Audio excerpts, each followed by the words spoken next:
Hey guys, I quickly wanted to show you how to go to the saved meal plans. So make sure you are on drlindseyschmidt.com. Next, make sure you are logged into your account. You have to be a Daily Feel Good member in order to see these saved meal plans. Next, all you have to do is click the recipes button. After that, all you have to do is click the meal plans right here.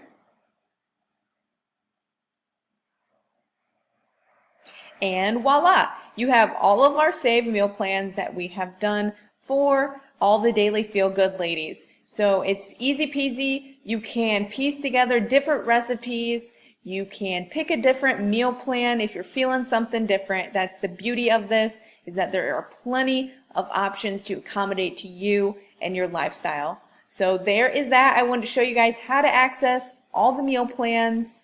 If you're looking for the current meal plan, always click on this planner button.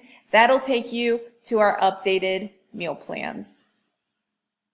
If you guys have any questions, please let me know. I'm always here to help you.